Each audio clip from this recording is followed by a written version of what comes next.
Assalamualaikum warahmatullahi wabarakatuh. Allahu Akbar, Allahu Akbar, Allahu Akbar, Allahu Akbar. Allahu Akbar, Allahu Akbar, Allahu Akbar, Allahu Akbar. Allahu Akbar, la ilaha illallah, Allahu Akbar. Allahu Akbar walillahil hamd. Alhamdulillah, alhamdulillahilladzi yakhluqu ma yasha'u wa yahdar. Ahmaduhu subhanahu wahidul azizul ghaffar. Wa asyhadu an la ilaha illallah wahdahu la syarikalah. Wa asyhadu anna sayyidina Muhammadan abduhu wa rasuluhu imamul muttaqin wa qudwatul abrar. Allahumma salli wa sallim ala sayyidina Muhammad wa ala alihi wa sahbihi salatan daimatan ma ta'aqabal lailu wan nahar. Amma ba'du. Fa ya ikhwatal islami usikum wa nafsi bi taqwallahil azim, bi taqwallahil azza wa jalla qaili fi muhkami kitabah, inna a'tayna kal kautsar fasalli li rabbika wanhar, inna sani'aka huwal abtar. Jamaah salat Idul Adha rahimakumullah. Idul Adha yang dirayakan oleh umat Islam di seluruh dunia pada setiap bulan Zulhijjah merupakan hari raya yang sangat identik dengan dua ibadah, yakni ibadah haji dan ibadah kurban. Dalam tuntunan agama Islam, kedua ibadah ini memang hanya bisa dilakukan pada bulan Zulhijjah. Hari raya Idul Adha, haji dan kurban juga tak bisa dipisahkan dari kisah dan perjalanan hidup Nabi Ibrahim alaihissalam beserta keluarga, karena banyak peristiwa yang mewarnai kehidupan yang diabadikan dalam ibadah haji dan kurban. Pada kesempatan khutbah kali ini, mari kita menapaki tilas dan menelusuri kembali kisah perjalanan dan perjuangan hidup yang dialami oleh kakek moyang Nabi Muhammad SAW yang berkaitan erat dengan ibadah haji dan kurban. Dengan mengenal kembali perjuangan Nabi Ibrahim, diharapkan kita mampu mengambil hikmah dan nilai-nilai spiritual sebagai modal dalam menjalani kehidupan ini. Dengan memahami sejarah ini, mudah-mudahan kita juga bisa termotivasi untuk bisa melaksanakan ibadah haji dan kurban yang semua umat Islam pasti mengidam-idamkannya. Kaum muslimin dan muslimat jamaah salat Idul Adha rahimakumullah. Kita awali kisah perjalanan dan perjuangan keluarga Nabi Ibrahim dan istrinya yang bernama Siti Hajar. Dari saat Allah menganugerahkan mereka seorang putra yang sudah diidam-idamkan sejak lama. Kelahiran putra yang diberi nama Ismail ini diiringi dengan perintah dan cobaan dari Allah Subhanahu wa taala untuk menempatkan Siti Hajar dan Ismail di daerah lembah yang tandus dan gersang. Kisah ini diabadikan dalam Al-Quran surat Ibrahim ayat 37. A'udzu billahi minasyaitonir rajim. Bismillahirrahmanirrahim. Rabbana inni askantu min dzurriyyati biwadin ghairi dzar'i inda baitikal muharram. Rabbana liyuqimus sholata faj'al af'idatan minan nas tahwi ilaihim warzuqhum minas samarati la'allahum yashkurun. Yang artinya, ya Tuhan kami, sesungguhnya aku telah menempatkan sebagian keturunanku di lembah yang tidak ada tanamannya dan berada di sisi rumahmu, Baitullah yang dirahmati. Ya Tuhan kami, demikian itu kami lakukan agar mereka melaksanakan sholat. Maka jadikanlah hati sebagian manusia cenderung kepada mereka dan anugerahilah mereka rizki dan buah-buahan. Mudah-mudahan mereka bersyukur. Saat tinggal di lembah itu, suatu hari Siti Hajar kehabisan air minum hingga tidak bisa menyusui Ismail. Ia pun mencari air ke sana kemari sambil berlari-lari kecil antara bukit Safa dan Marwah sebanyak 7 kali. Peristiwa inilah yang kemudian diabadikan menjadi salah satu rukun haji, yakni sa'i atau berlari-lari kecil antara kedua bukit tersebut. Umat Islam seluruh dunia bernama air Zam-Zam. Cobaan keluarga Nabi Ibrahim tidak berhenti sampai di situ. Nabi berjuluk Khalilullah, kekasih Allah ini mendapatkan perintah dari Allah Subhanahu wa taala melalui mimpi untuk menyembelih putra kesayangannya Ismail. Perintah ini juga menjadi sebuah ujian keimanan dan ketakwaan Nabi Ibrahim kepada Allah Subhanahu wa taala. Karena sebelumnya ia pernah mengeluarkan janji bahwa jika Allah menghendaki Ismail untuk dikorbankan, maka ia akan melakukannya. Perintah itu pun akhirnya benar-benar datang kepadanya. Awalnya ketika bermimpi diperintahkan untuk menyembelih Ismail, Ibrahim merasa ragu. Ia pun melakukan perenungan dan berpikir-pikir, apakah ini benar-benar perintah Allah. Peristiwa ini kemudian diabadikan dengan nama Tarwiyah, yakni hari perenungan, di mana kita disunnahkan berpuasa pada tanggal 8 Zulhijjah. Setelah perenungan ini, kemudian hilanglah keraguan-keraguan itu karena Nabi Ibrahim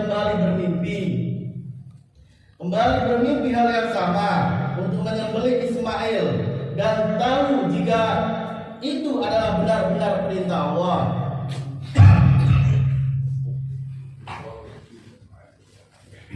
Peristiwa ini yang kemudian diabadikan dengan nama Hari Arafah, yang berarti mengetahui di mana kita juga disunahkan berpuasa pada tanggal 9 Zulhijjah.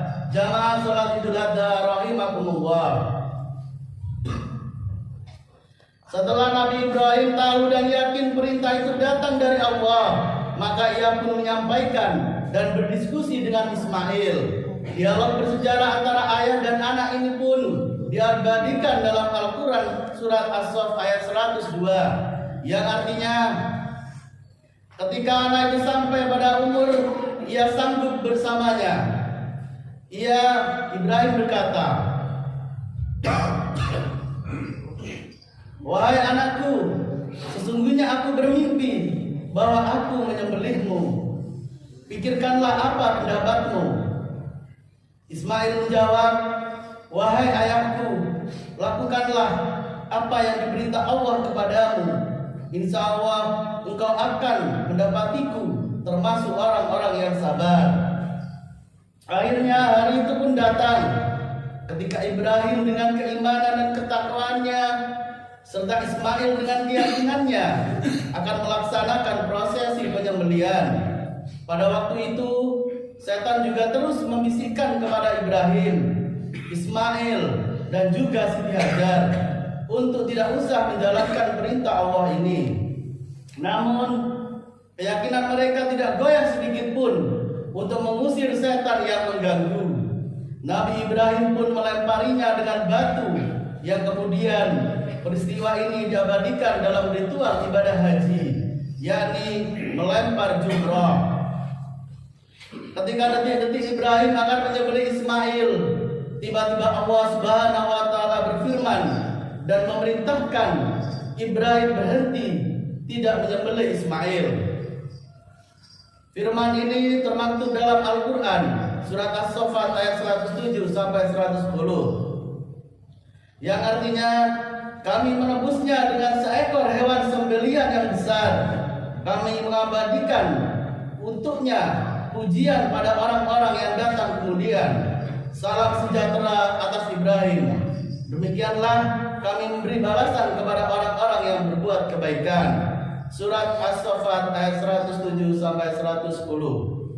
Atas peristiwa ini malaikat Jibril yang membawa hewan untuk disembelih sebagai pengganti. Ismail pun berseru, Allahu Akbar, Allahu Akbar, Allahu Akbar.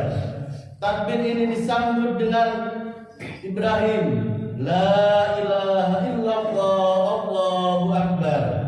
Yang kemudian disambung oleh Ismail, Allahu Akbar, walillahil hamd. Dari peristiwa inilah umat Islam kemudian disyariatkan menyembelih hewan kurban di hari raya Idul Adha pada 10 Zulhijjah. Peristiwa ini juga menegaskan bahwa seseorang dilarang keras mengalirkan darah manusia. Jamaah salat Idul Adha rahimakumullah. Dari peristiwa sejarah keluarga Nabi Ibrahim ini, kita bisa banyak mengambil hikmah dan keteladanan. Dimulai dari keteladanan perjuangan hidup sampai dengan keteguhan iman dan takwa, menjalankan segala perintah Allah dan menjauhi larangan-larangannya.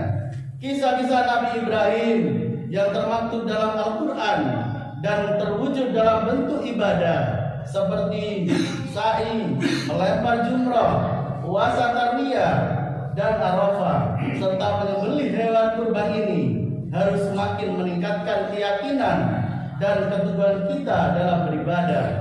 Karena memang tujuan dari diciptanya kita ke dunia ini adalah untuk beribadah kepada Allah Subhanahu wa taala. Allah berfirman, "Wa ma khalaqtul jinna wal insa illa liya'budun." Jamaah salat Idul Adha rahimakumullah. Dalam menjalankan ibadah haji dan kurban, kita membutuhkan keteguhan dan keyakinan. Karena harus rela mengeluarkan harta yang kita miliki. Jika tidak memiliki niat yang kokoh, maka haji dan kurban pun akan sulit. Untuk berhaji, kita harus berkorban menyiapkan puluhan juta rupiah guna membayar biaya perjalanan ke tanah suci. Ditambah juga kesabaran tinggi karena harus rela antri bertahun-tahun karena banyaknya umat Islam yang ingin menjalankan rukun Islam kelima ini. Untuk berkurban, kita juga harus menyediakan anggaran jutaan rupiah untuk membeli hewan kurban dan kemudian dibagi-bagikan kepada orang lain. Namun, ma'asyiral muslimin wal muslimat jamaah salat Idul Adha rahimakumullah, kita tidak perlu khawatir harta dunia yang kita keluarkan untuk berangkat ke tanah suci ini akan dibalas oleh Allah Subhanahu wa taala dengan kenikmatan kehidupan akhirat di surga yang abadi. Dalam hadis riwayat Bukhari, Rasulullah bersabda, "Al-hajju mabrur laisa lahu jazaa'un illa al-jannah." Tidak ada balasan yang pantas diberikan bagi haji mabrur kecuali surga. Begitu juga dengan ibadah kurban. Rasulullah telah menegaskan dari Siti Aisyah yang diriwayatkan oleh Imam Tirmizi dan Ibnu Majah, "Ma amila adamiya min amalin yauman nazri ahabba ila Allah min ihraqid dam innaha lata'ti yaumal qiyamah bikurniha wa as'ariha wa adlafiha wa andama la yaqa'u min lahi bimakanin qabla yaqa'a min ardi fatibu biha nafsan." Yang artinya tidak ada suatu amalan yang dikerjakan oleh manusia pada hari Idul Adha yang lebih dicintai oleh Allah dari menyembelih hewan. Karena hewan itu akan datang pada hari kiamat dengan tanduk-tanduknya, bulu-bulunya, dan kuku kakinya. Darah hewan itu akan sampai di sisi Allah sebelum menetes ke tanah. Karenanya lapangkanlah jiwamu untuk melakukannya. Jamaah salat Idul Adha rahimakumullah. Demikianlah khutbah Idul Adha yang mengangkat tentang kisah inspiratif penuh perjuangan dari keluarga Nabi Ibrahim yang diabadikan dalam ibadah haji dan kurban. Semoga bisa menambah pengetahuan kita sekaligus meningkatkan keimanan dan ketakwaan kita kepada Allah Subhanahu wa taala.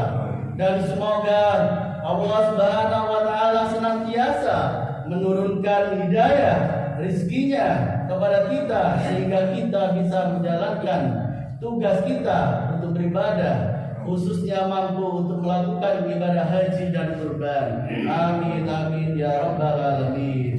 Barakallahu wa lakum fil Qur'anil azim wa nafa'ani wa iyyakum bima fihi min ayati wa dzikril hakim wa taqabbalallahu minna wa minkum tilawatahu wa innahu huwas samiul alim.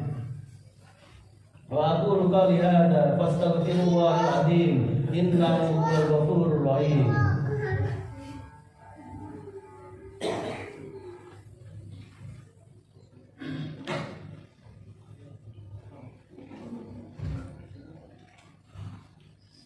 Allahu Akbar, Allahu Akbar, Allahu Akbar, Allahu Akbar, Allahu Akbar, Allahu Akbar, Allahu Akbar, walillahil hamd.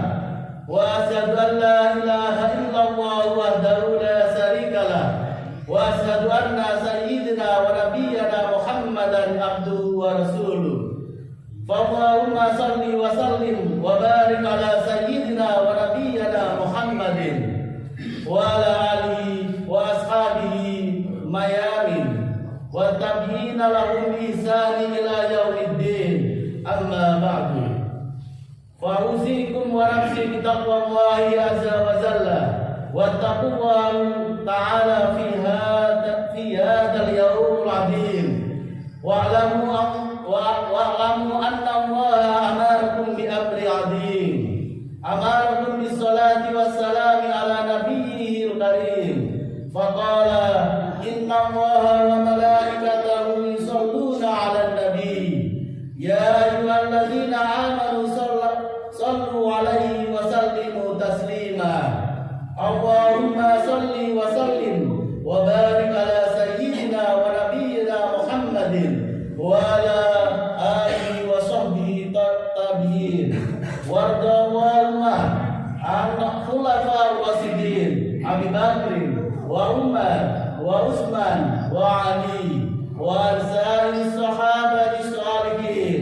Allahumma ighfir lil muslimina wal muslimat wal mu'minina wal mu'minat al ahya'i minhum wal amwat innaka sami'an qaribun mujibud da'wah. Allahumma ij'al indana hadha sa'adatan wa talahuma wa masaratan wa tanahuma wa rudduna fihi tumaninatan wa ufa wa hana'at wa mahabba wa aiduhu alaina bil khairi wal rahmat wal yumni wal barakat. Allahumma ij'al mawaddata shimatana wa badal khairi lin nas da'bana. Allahumma adimi sa'adata ala watanina wa ansur bahjata fi buyutina wa arfadna fi ahlina wa arhamina wa akrimna bi